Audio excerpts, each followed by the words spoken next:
On July 8th, 2014, at the Varna Airport in Varna, Bulgaria, a young German man enters with his luggage. Mere minutes later, he is seen on CCTV running for his life, and he disappears without a trace. What exactly happened to this young man remains a mystery to this day. You're listening to the Mysterious Brews podcast, and tonight we bring you the case of Lars Mettank.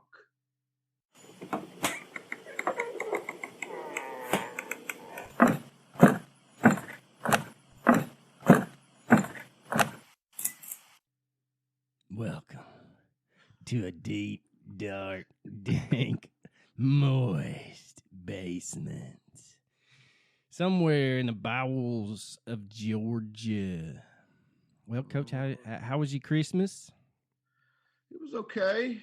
Went to Pigeon Forge, spent a good chunk of change, but I had a really good time. That's all that matters, man. That's all that matters. That's right. Well, we had the sickness. We all had COVID. The wife got it first. She lived. I know. The wife got it first, and then I got it, and then the kid got it. So, yeah, you can't live in the same house with somebody and not get what they got. You know what I'm saying? I agree. It's gonna happen. I agree. It's been We got a hotel for the week. It's been pretty shitty, literally. Oh, nobody needs to know that, man. All right. We do have some new patrons. We've got 2 new patrons. Heck yeah. We Bringing in the new year. That's right. We got Mr. Anthony Gomez and Miss Andrea Sizemore. Welcome aboard at the $3 tier. Nice. We were number 2 in Uganda. Uganda? In Uganda, we were number 2. True crime. Who was number 1? I don't know. I'm just impressed that they can actually listen to our Queen's English and understand what the heck we're talking about. So, wow, that's awesome. Big milestone. We got the 100,000 downloads this week. Only 3 months later than when you told me. I know. I'm so disappointed that you couldn't realize it.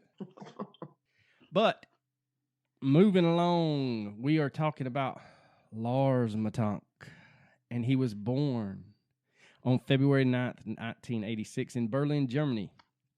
And on June 30th of 2014, Lars, at the time, was 28 years old, and he had joined a group of his friends to travel to Varna, Bulgaria, on the Black Sea. They were staying at the Gold Sands Resort and had plans to return to Germany on July the 7th. During their stay, the group had gone to a bar, and it was at the bar where an altercation between 4 men and the group occurred. What was described in the media as a bar fight began when the 2 groups disagreed on which soccer club was the best. Was it SV Werder Bremen or Bayern Munich? Now, Lars was a fan of the Werder Club, while the other 4 men were Bremen fans. And according to his friends, Lars and the group headed to a nearby McDonald's after the altercation at the bar. Lars stayed outside while the others went in, and when his friends exited the restaurante, Lars was nowhere to be found. And he was missing the rest of the evening and finally turned up the next morning looking like he had the hell beat out of him. Yeah.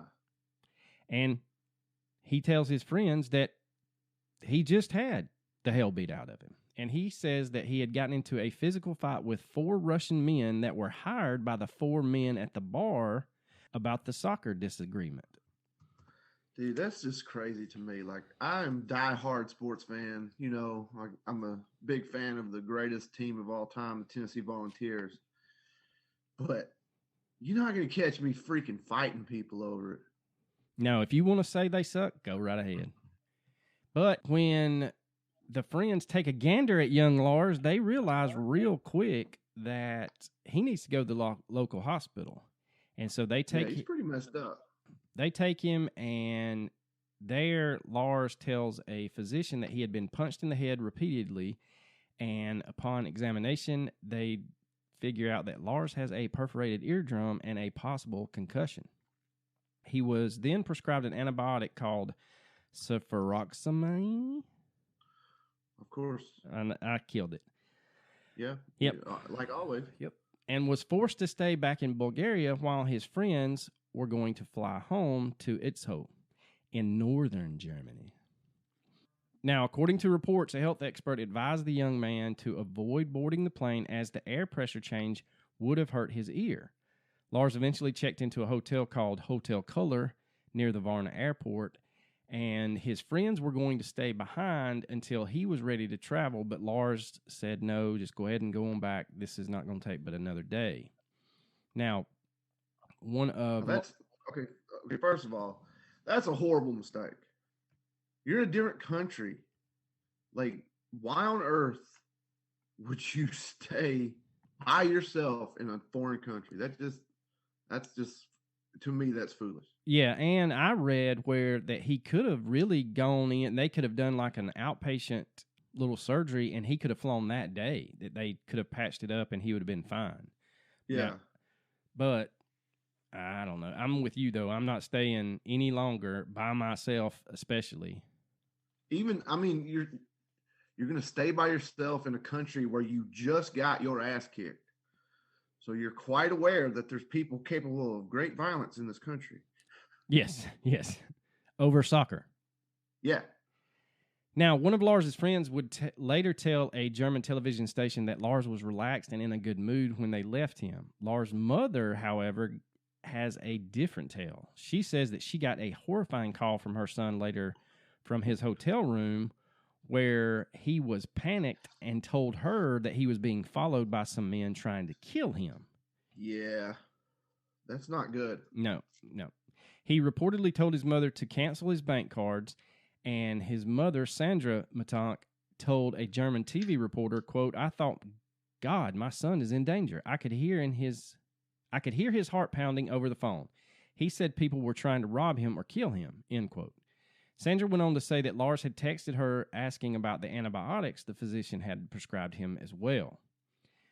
Well, and the hotel that he checked in at is not the Ritz? Well, it's not the Ritz-Carlton. It's kind of a seedy motel. Rumor has it some ladies of the night. In a foreign country? In that general area. Oh, do tell. And so he gets so paranoid that he leaves the hotel in the middle of the night. He gets all his stuff and he's gone. Yeah, now CCTV footage would show Lars being what is described as being frustrated, pacing up and down the hotel foyer, looking out the windows, and at one point even hiding in an elevator. Now, around 1 a.m., Lars is seen leaving the hotel and then returns sometimes later. No one knows where Lars went during that time. Now, the early hours of July the 8th, Lars stops a taxi and asks the driver to take him to the Varna Airport. It was also at this time that Lars texted his mother telling her that he had arrived safely at the airport terminal. According to an airport doctor that examined Lars before the flight was scheduled, stated that he appeared, quote, nervous and erratic. He was also very suspicious of the prescription that was previously given to him. It was at this time that something extremely strange occurred. Now, according to Dr. Kosta Kostvov, Lars began to tremble when he saw a construction worker enter the room and cried, quote, I don't want to die here. I have to get out of here. At one point, Lars got up from the chair he was sitting in, left his wallet, cell phone, and luggage at the doctor's office, left the room, and sprinted out of the terminal across its courtyard. The airport security cameras recorded Lars running towards the woods surrounding the airport. He was running without looking back as if he was running away from something, but the cameras didn't record any more. Then he jumped over a barbed wire fence about 8 foot tall, and once he was on the other side of the fence near the woods, he was out of sight of any security camera, and Lars Mettank has never been seen again. And it is some eerie footage. It's all over YouTube. I mean, he just bolts. Yeah, he was running from something. He was definitely scared. Yes. The taxi driver who drove Lars to the airport reiterated the doctor's position about Lars. He displayed, according to the taxi driver, some very restless behavior, and his eyes were extremely red. Now, there's a plethora of theories out there, and one was that the cefprozil that he was prescribed, when combined with alcohol, would have caused unwanted side effects, and this could result in severe hallucinations. Now, the side effects listed for cefprozil include anxiety, dizziness, palpitations, among others. Also, even though Lars was taking the antibiotic and went with his friends to a bar, he may have simply neglected the doctor's orders and drank some alcohol, which is not good. Ooh. Now, there is a YouTube video on the YouTube. It's funny how that works out, huh?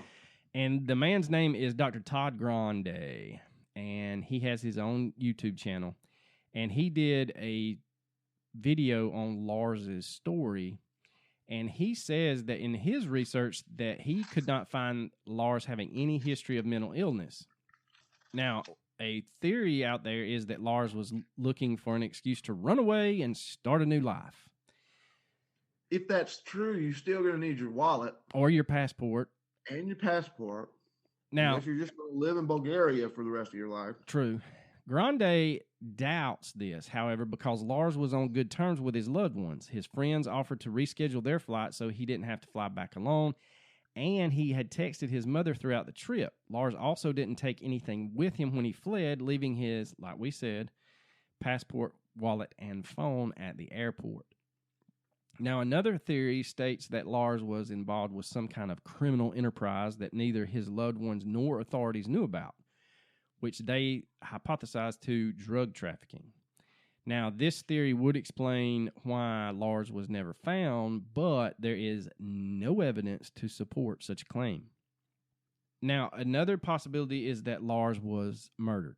While staying behind in Bulgaria, he told his mother that he was being followed, and many online sleuths suspect that the men he fought at the bar were still after him. If they were in pursuit, it could explain why Lars ran away. It also could explain why no one ever found his body. Because the incident happened in Bulgaria, it is considered that Lars might even have become the victim of human trafficking.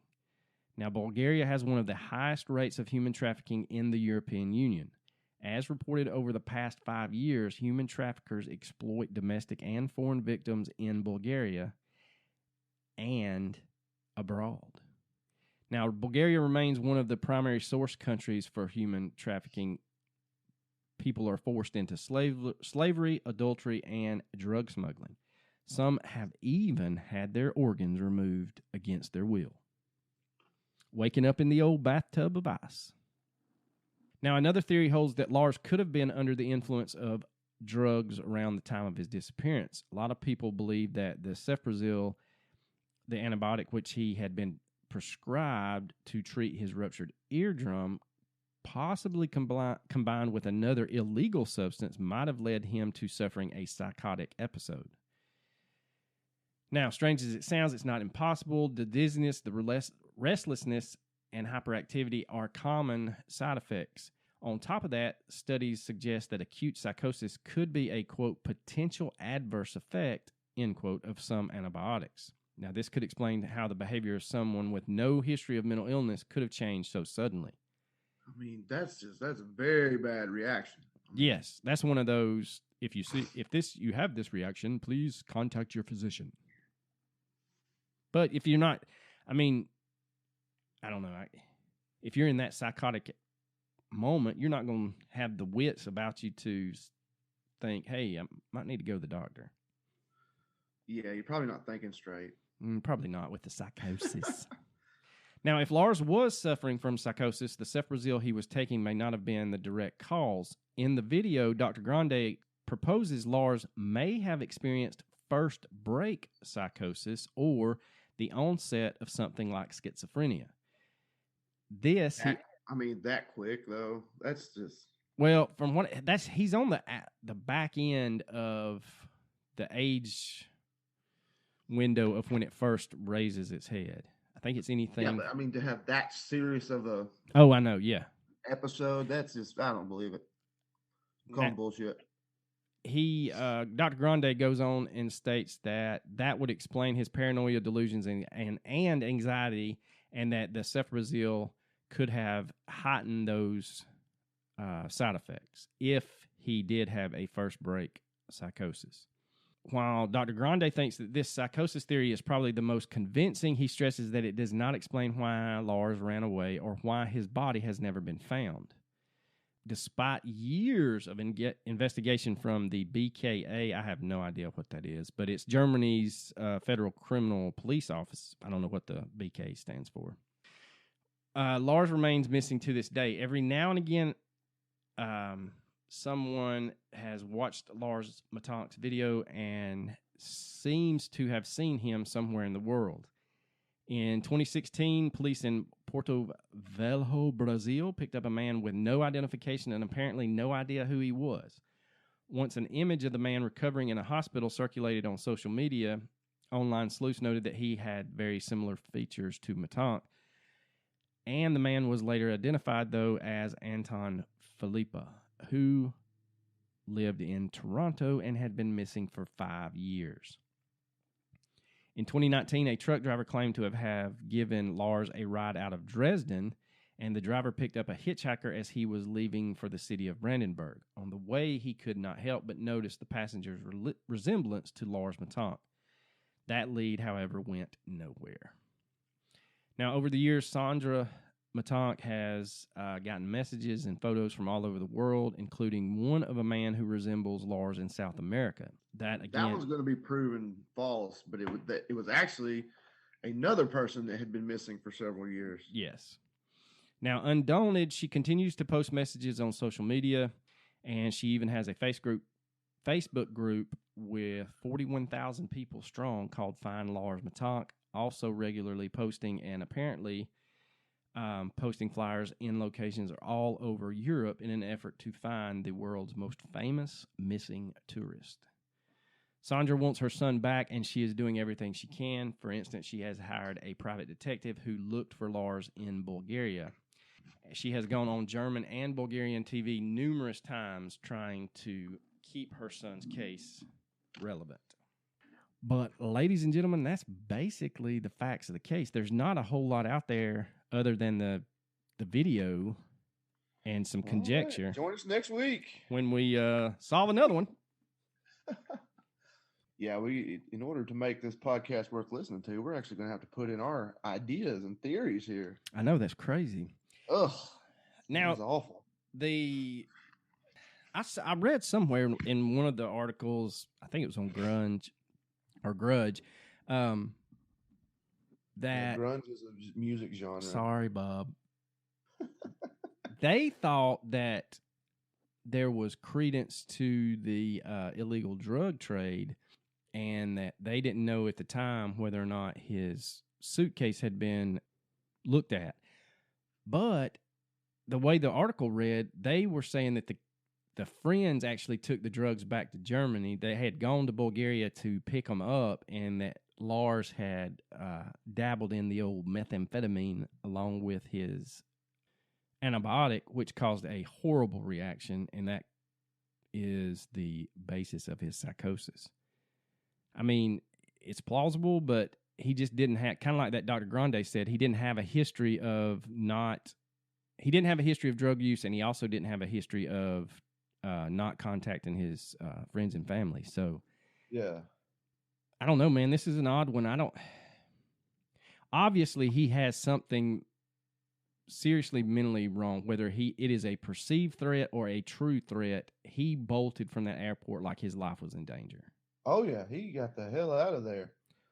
Once he was out into the parking lot, and he did kind of look like he slowed down a good bit, but to get out of the actual airport, he was a dead sprint. Yeah. And it's odd that when he sees that construction worker is when he thinks he's about to die and tells the doctor that he doesn't want to die in the airport. So that kind of leads you to believe, were the Russians that supposedly beat the piss out of him, were they local construction workers, or... Well, I read that, I didn't read anything. I saw on YouTube that the construction worker was dressed in a manner that could have been mistaken for security. Huh? Well, I mean, I guess I'm thinking construction worker like high vis, yellow or orange. Well, yeah, but I mean, wouldn't some security, That's true. I especially at guess the so. airport, wear something like that in order to be found quickly if needed? I guess I'm thinking security here, dark subdued colors, but yeah, I mean it makes sense. Yeah, we don't know the customs of Bulgaria. I would Well, Varna, I guess, it be their sounds like you unaware. don't want to go there on holiday because you might find yourself as a human trafficking victim. Okay, A, I'm too fat to be human trafficked. I'm not attractive enough to be human trafficked, and I'm not going by myself. So I will have other ugly people with me so they don't get trafficked. So in a group of ugliness, you're safe. Yeah. I mean, I got nothing against Bulgaria. Hell, I'd love to go to Bulgaria. Let's go. In a group. In a group, yeah. And not Maybe stay at a seedy hotel. We'll have a Patreon exclusive event, and we'll all meet over there. Well, see, and that's another thing about this case. They were staying at a resort, and then they decide to go off the resort to a bar, and then that's where they get in an altercation about soccer clubs. But it was two different German soccer clubs. Is what's funny. Well, they got the people they got an argument with were German. I know, that's what I'm saying. I mean, the place that they went is a very popular tourist spot for Germans. Very popular. And yeah, if I go to all include, if I pay the money for something and it says all inclusive, and that all inclusive includes drinks, I'm not going to see anything. I'm not going to see the tourist sites. I might see the pool, but maybe I'm going to stay within 50 yards of that bar. Yeah. Yeah. That's what the bar that's giving me free drinks will know my name before I leave. And that's like when you hear about resorts in Central America. They tell you flat out, do not go off resort. My senior trip, we went to Cancun. I couldn't tell you anything that happened in Cancun. I don't know anything about Cancun. I know a hell of a lot about the resort I stayed at because I was 18 and I don't know what the legal drinking age is, but they damn sure didn't card me. They didn't stop serving, did they? No, they didn't care how intoxicated a young 18-year-old got. They kept on giving. Well, what do you think happened to him? I really don't. I know it's hard to come up with a theory because it's just so odd. Well, I would say that a group of people that are capable of being that passionate about a soccer team that they're going to pay another group of people to beat the shit out of the guy that doesn't like their team is probably capable of doing worse things. True. Could it been that could he have seen one of them in the airport? Yeah, but I thought about that too, but do they? And they were German. Do they think, or they have to go back to Germany at some point, so maybe they happen to be in the airport. But does he think that they're going to be on the same flight, and then when he gets home, it's going to be even worse, and that's why he bolts? I don't understand If that's true, there's no explanation of why he never came back. Right. I mean, I don't come back the next day.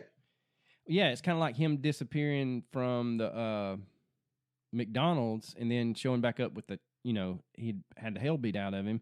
And then he leaves that hotel color, comes back a couple of hours later. It seems to me that after he clears the airport fence, there's nothing out there. I think that it's been a while since I watched that video, but there's I guess an interstate right there where trucks and stuff go by. He could have hopped in a truck to get out of the area, but again, like you said, short of him having like a huge psychotic break where he just does not know who he is anymore, you would think he would try to like calm down, come back to the airport, get his stuff. But it doesn't sound like he made any effort to go back to the resort or to his hotel. So where the hell did he go? I mean, I don't know. I can't tell you. That's why he's on this podcast. No, you should have the answers. This is your choice. You should have had the answer.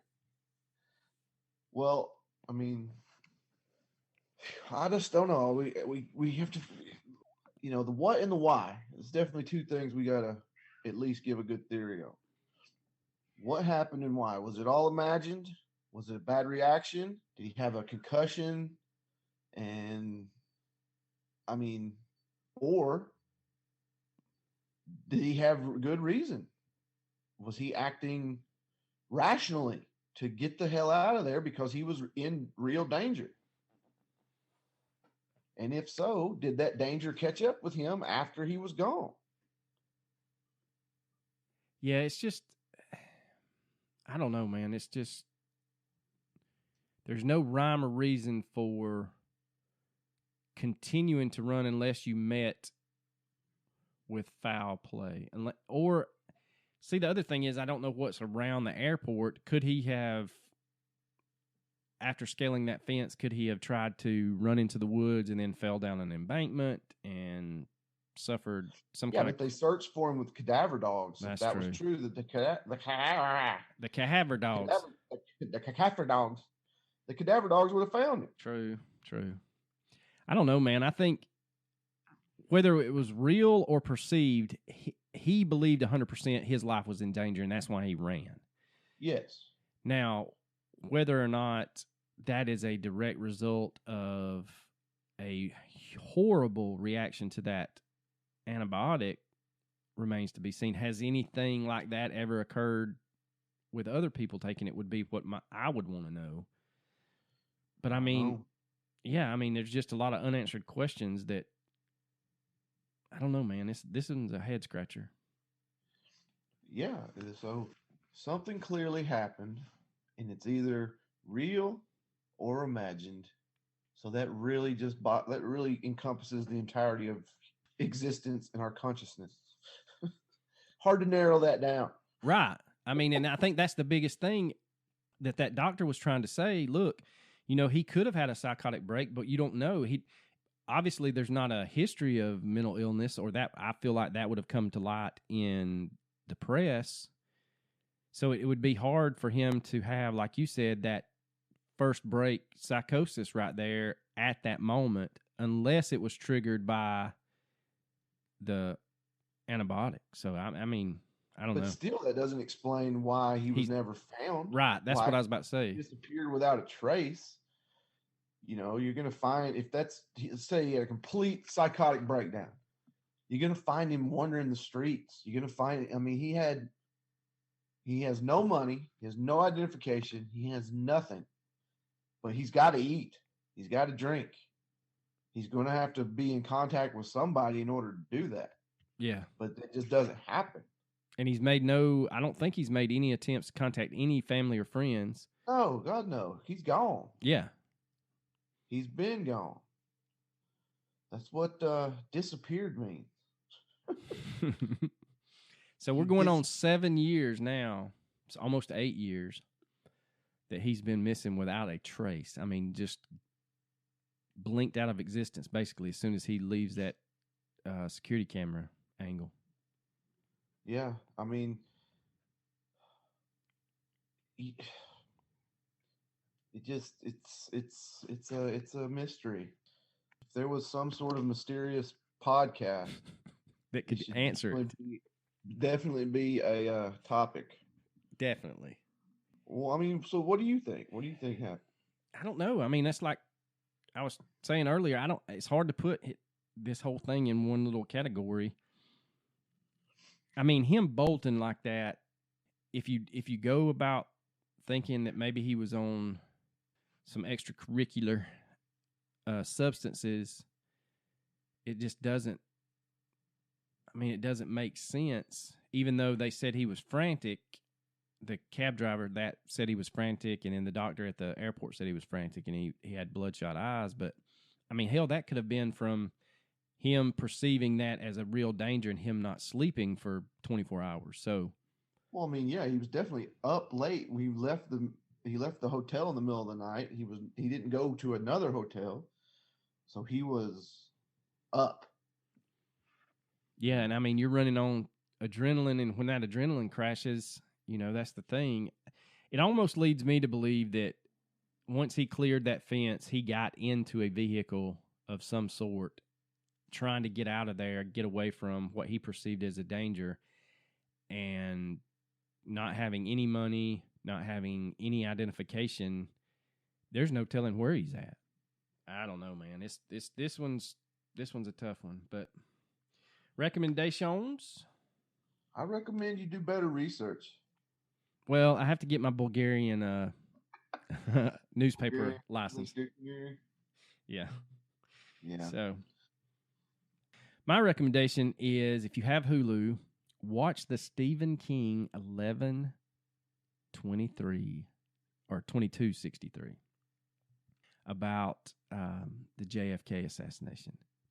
It is very, very good. Very good. My actual recommendation is to get on Facebook and join our group. Go to groups, type in Mysterious Brews Podcast, and join the private group. That's where we post the memes and the articles about weird shit. If you're into weird stuff, maybe follow us in the group. And if you're find out who we really are. That's right. And if you're not following us on any social media, follow us on social media. Help us out. Let's get them numbers up. I want to thank the 4 people that ordered hoodies. Yeah. Actually, it was 6. Oh, was it? Yeah. I'd like to thank the 6 people that ordered hoodies. I guess right now is not a good time to be selling apparel. I mean, dude, it could have been a good Christmas present. True. But, it's just a little, we swung and missed on the T-shirts. We swung and missed on the hoodies. And so we're going to back up and punt after the first of the year. Maybe try something else. Can't ever tell. Pretty short episode. We didn't really contribute much to it. Well, there's not a lot out there about it other than us chasing theories, and I think we covered most of those fairly well. But yeah, I mean, this is a short but sweet episode. There's not a lot out there. Any of our listeners over in the across the pond that have access to some greater websites than we do, please feel free to help us out with this. There was a couple listed on the Wikipedia page, but as soon as you clicked them, my German's just not what it used to be, so I couldn't decipher it. Well, Coach, you got anything else? Hey, let's do a countdown since it's a short episode. All right. We're in the Christmas season. Let's do top 5 Christmas movies. Top 5 Christmas movies. Oh, Jesus. Yep. All right, here we go. All right, so top 5 Christmas movies. You want to start us or you want me to? You go ahead. I like my list better. So I like to be the last one. Look at you trying to Timmy Topper. My number 5 is Miracle on 34th Street. Oh, my God. Are you serious? Yeah. You are so old. I don't mean the black and white one, smart ass. I'm talking about the other one. Deal, though. I mean, it's just such an old person answer. Thanks, man. I appreciate it. It's like next time I guess since you're revealing your age here, next time we'll do top 5 brands of Ovaltine.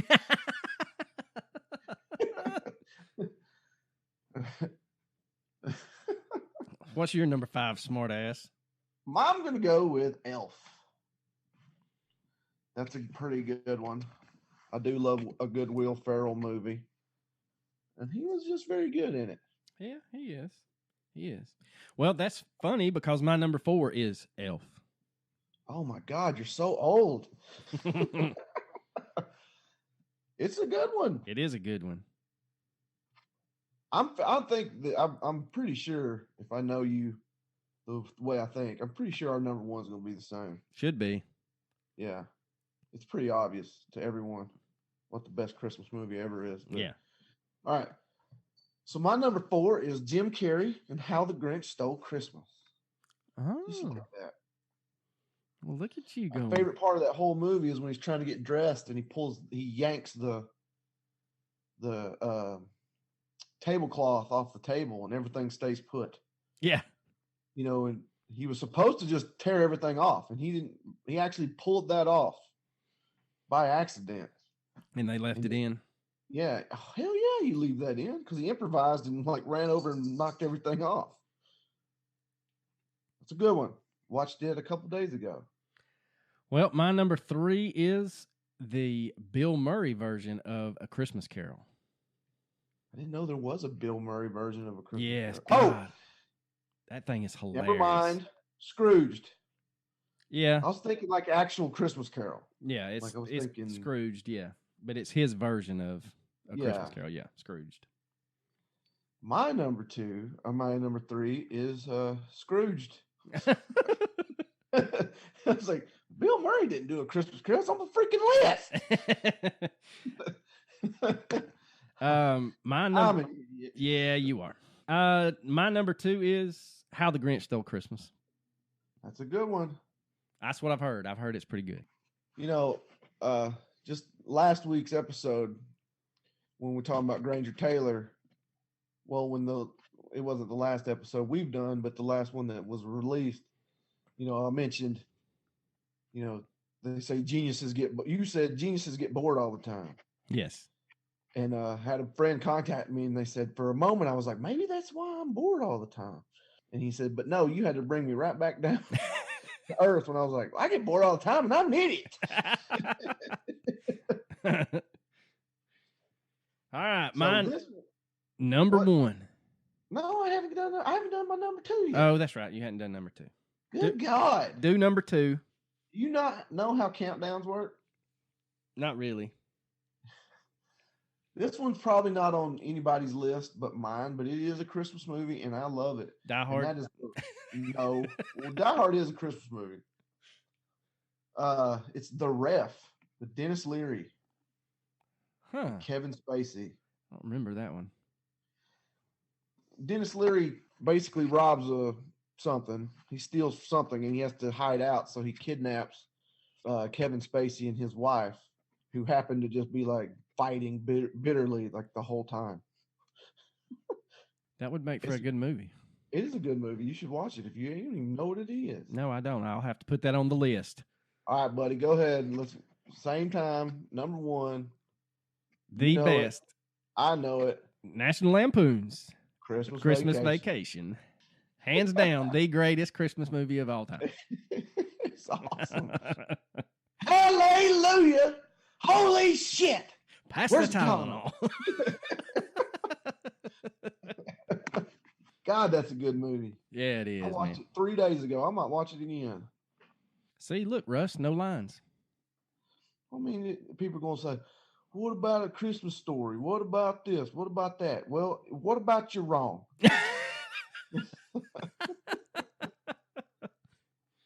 Oh, man. Well, all right, Coach. You got anything else? You know I don't. Deuces.